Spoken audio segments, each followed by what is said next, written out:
Deep strength actually comes from facing the challenges rather than avoiding it. So I would say to face it, but face it with grace, face it with patience. Well, my name is John Michael Maida. I'm from the area of Mova Lavantil. Just a bit about my background. I'm into, personal training, fitness. I also have a group entitled Beautifully Broken where we do, testimony, teaching to kind of change the direction of the area that we are from. So that is just a small bit about myself. I would say around 17, I started struggling with suicidal thoughts, 17, 18. That came basically out of a series of events that happened after I left school and during school as well. So that was the first moment where I started to struggle with the thoughts itself. I'll never forget one of the first talks I ever did coming out of the experience. I shared with some youths, and there was a line that I said, and it said, quote unquote, pretty faces hide the most pain. And you really can't judge anyone based on how they look, how they appear. Sometimes the brightest smiles might wear the deepest frowns at the end of the day.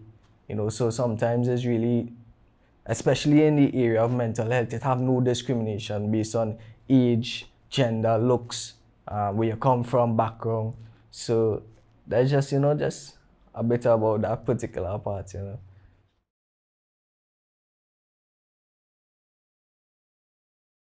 I wouldn't say any warning signs leading up to, but I think my background and the story that I had before, in hindsight, did kind of show signs of it. Basically, when I was at a young age, I lost a lot of family members, so I was in funeral jail often. Didn't know how it would affect me later on in life.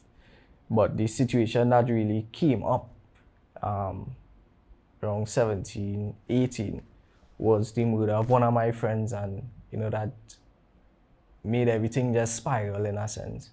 And from that point, other members died, other friends died, same way murder, and based on that, it kind of triggered a response, and the idea of is life worth living, and that is where I think the whole idea of suicide came up for me in particular.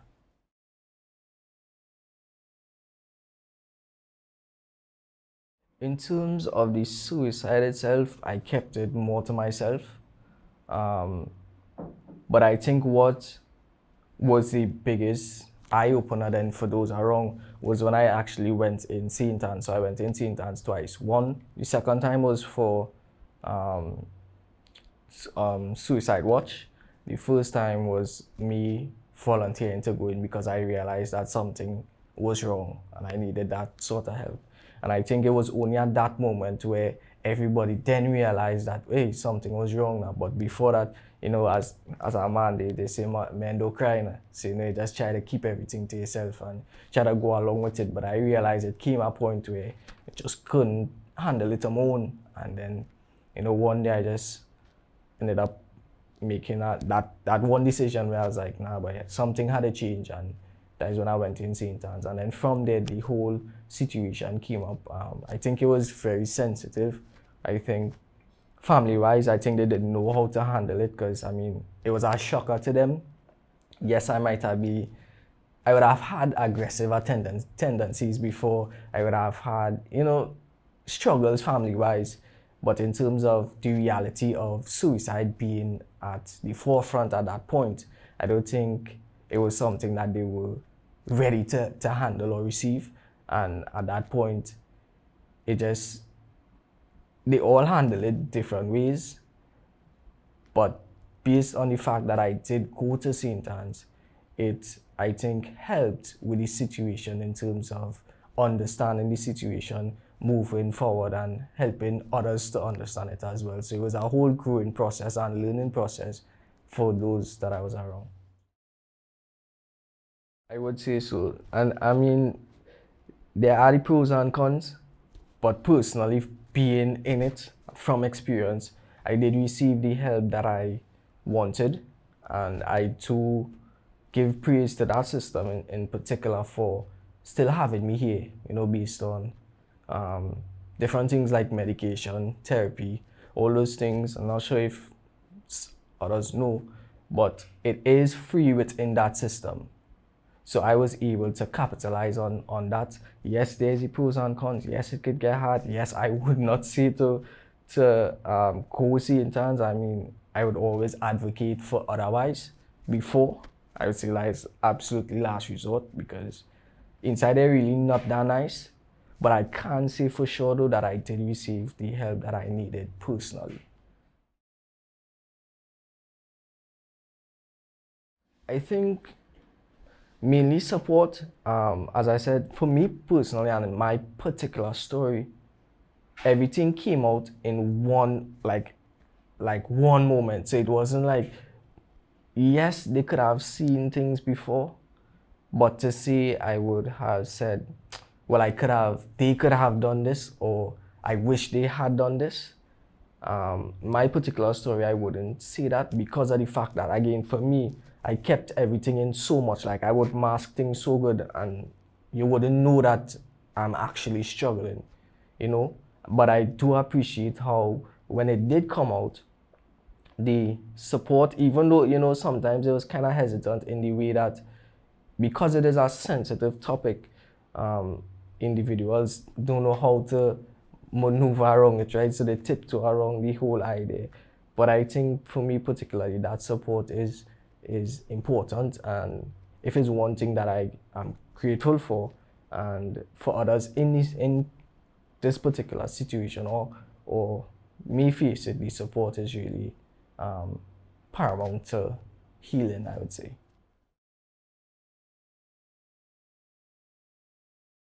I think the biggest misconception they have is that people who have those ideas or attempt suicide are generally looking for attention.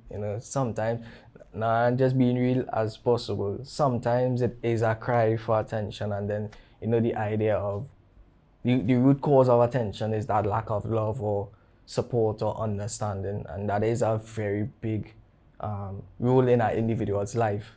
But I think one of the biggest misconceptions is that, hey, them just looking for attention, and they brush it off because I'm just looking for attention, that kind of way, not really fully understanding the depth of pain that somebody could be going through. What one might see as trivial or small or minor could be extremely big for somebody else based on their particular experience or situation. So I think the idea of is small thing and they brush it off in that kind of way, is a big misconception that they're just looking for attention. That is small thing. They fall long and bruise their knee and they think that is small thing. But I think that is a very big misconception because, again, we don't know the depth of pain that an individual might truly be feeling on the inside. Twice. So the first time was through cutting. So on my hand, like I still have these scars. And the second time was overdose. So that was after I came out St. Anne's when I had more medication and everything. And I just the overdose part was, I think that one was the worst experience going through it in terms of, for me, I thought I knew the medication usually would take like half an hour to kind of kick in, right? So my guy saying, well, if I just take all within half an hour, I just ain't go get up now. That was, as I say in my own humble words, that was one of the worst decisions I could ever make in my life, because it really did not play off that way. And I mean, that whole night feel like years, to be honest. Like, my whole insides just feel like it's on fire. Like, every turn you make is pain. Every move you make is pain. Like, every second feel like a minute, and every minute feel like an hour. Every hour feel like a day. And it's just like, it really wasn't what I was expecting. And that whole night kind of went through that way until I just kind of black out in a sense. And well, in my personal experience, I don't know if anybody ever hear it, but I saw like my soul leaving my body, and there was kind of like a string or like a rope attached to it, and it was just leaving, right? And it was just unraveling. And then I realized it reached a point that it kind of had like tension, and I realized that in that moment, like I don't really say it's God, but in that moment, I knew that if that tension had burst, that was basically like my life would have just gone, and I just would not get back up at that point in time. And I mean, praise God, he kind of, I mean, back here now, so yeah.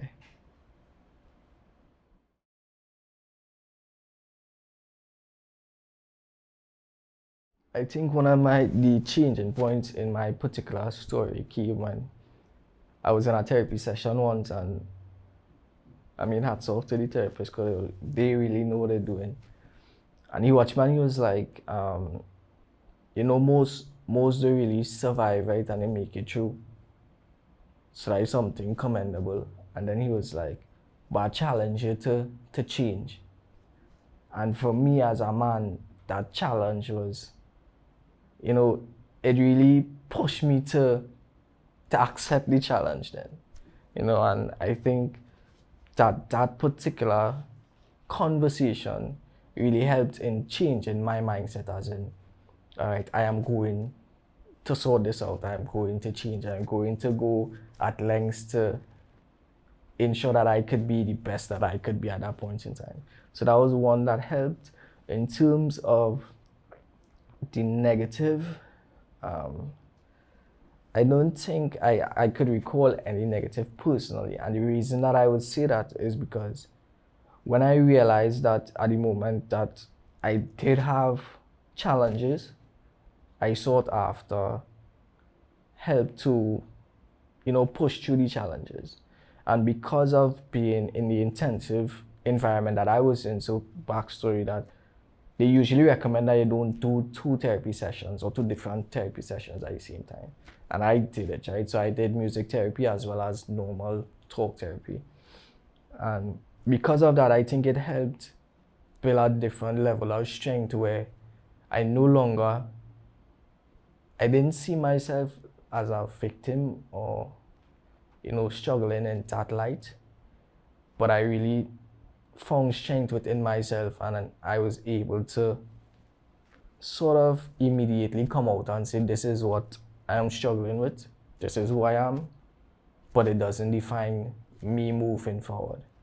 You know, so I think moving with that type of mentality, it gave me a certain level of confidence that the negative never really stuck with me moving forward. You know, it just, I kind of just brush it off. So I really can't recall, you know, any like deep negative hurt around that particular situation. But I know that there are individuals that may not be at that level of strength where words could really cut deep and make it even worse. You know, like again going back to the same thing of a small thing. You know, when you brush off somebody's feelings, that could hurt, damage even more. You know, so they are already going through what they're going through, and just get back up now, boy. That small thing, you know, could really damage somebody more. Yeah.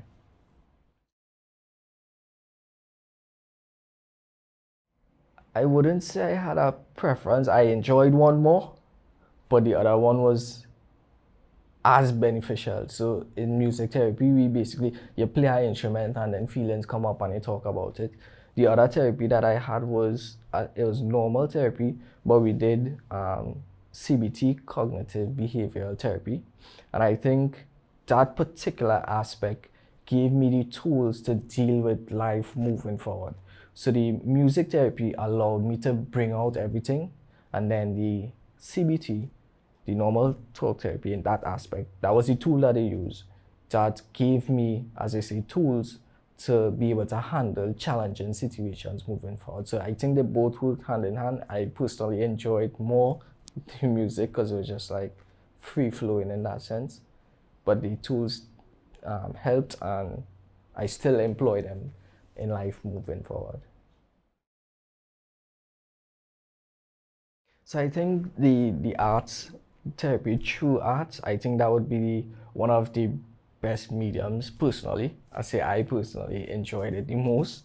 And I think here culturally as well, Trinidad and Tobago, we naturally have that creativity, we naturally have that energy, that vibe we just came out of, a certain season, carnival, they say.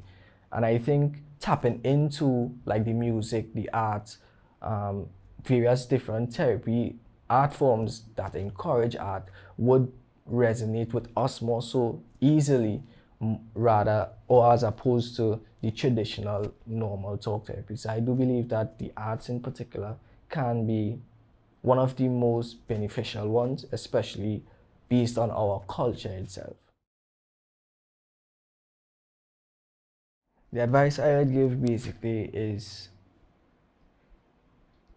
I mean, it's gonna sound hard or harsh, but in reality, there and in our environment, there are unfortunately few good people. However, we decide to take that, right? But my advice would be to seek out good individuals to be around. Because one of the greatest tools or assets that one could have is a great support system.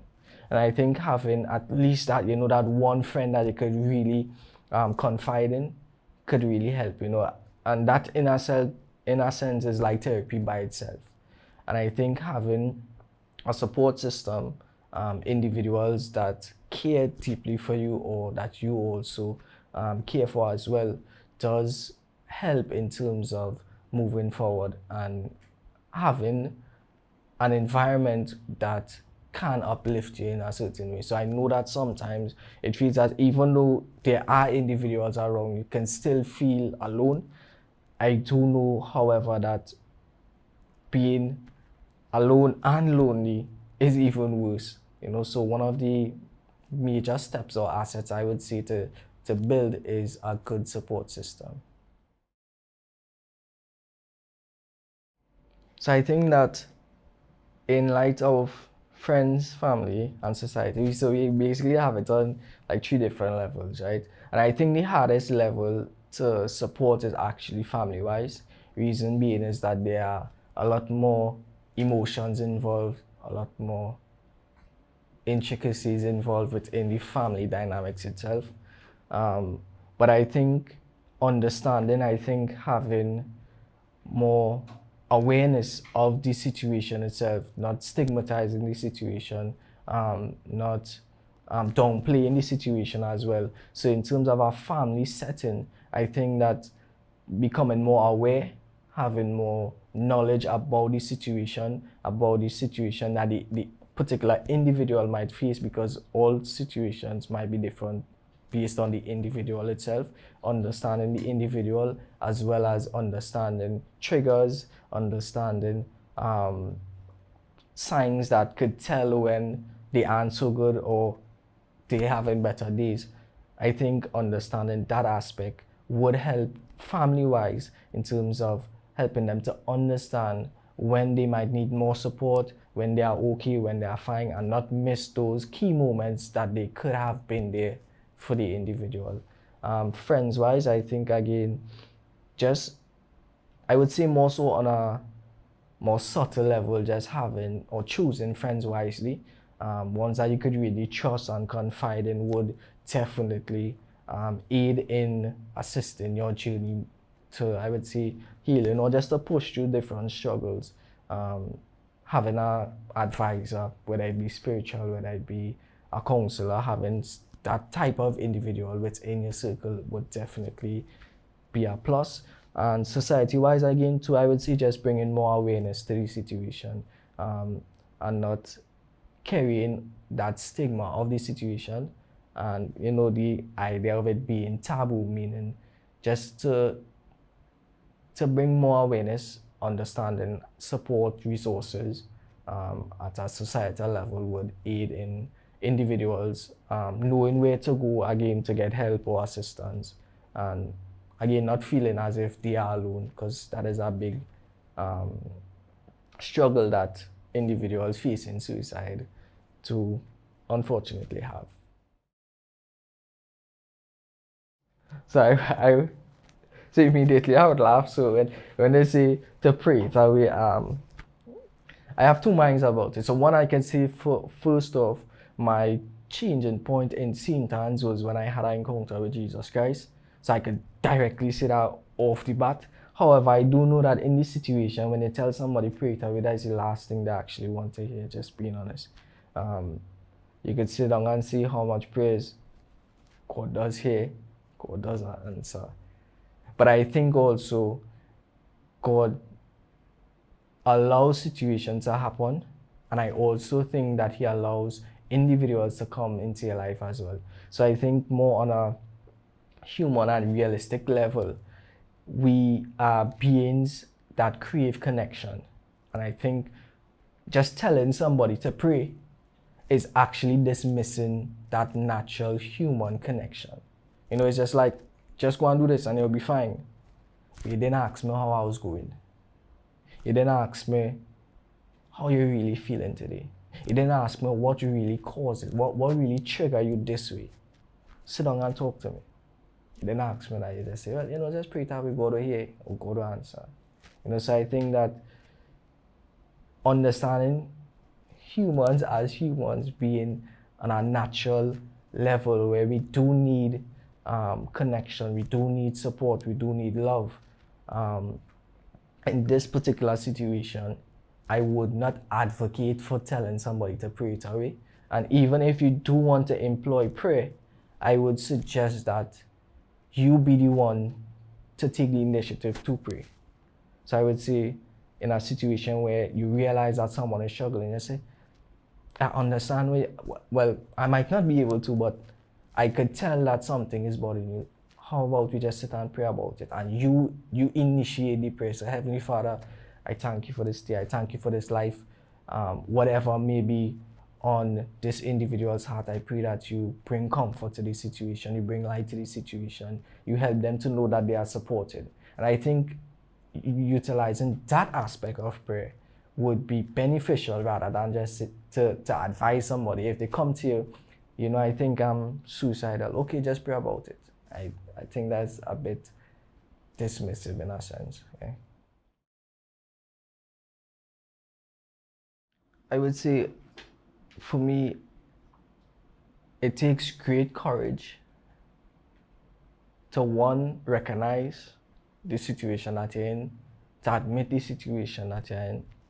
And first off, it is commendable to any individual that is actually able to say, hey, I'm struggling, in whatever way or form that they might bring it up. So first off, I would like to commend everyone that has been struggling. It is oftentimes a silent struggle. So I do want to give that praise and acknowledgement for that. I also would say that if you stand today, it means that you have life and you have a next chance.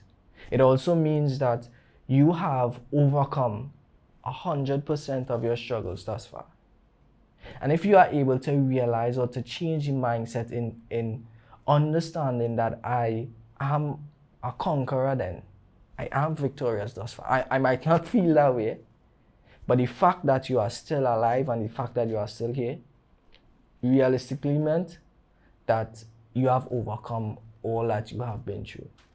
You know, and I would say that it is very wise to be patient as well. Even though I know that it might be hard, I've been there, I know that it is a challenge, it is a struggle. Some days I really don't want to go on. But I say be patient with yourself, because in the long run, for me being on the other side of it or being through it, I can say that one, help is available and help is there. So after acknowledging that I do struggle, I would say that one of the greatest strengths that an individual could have is actually reaching out for help.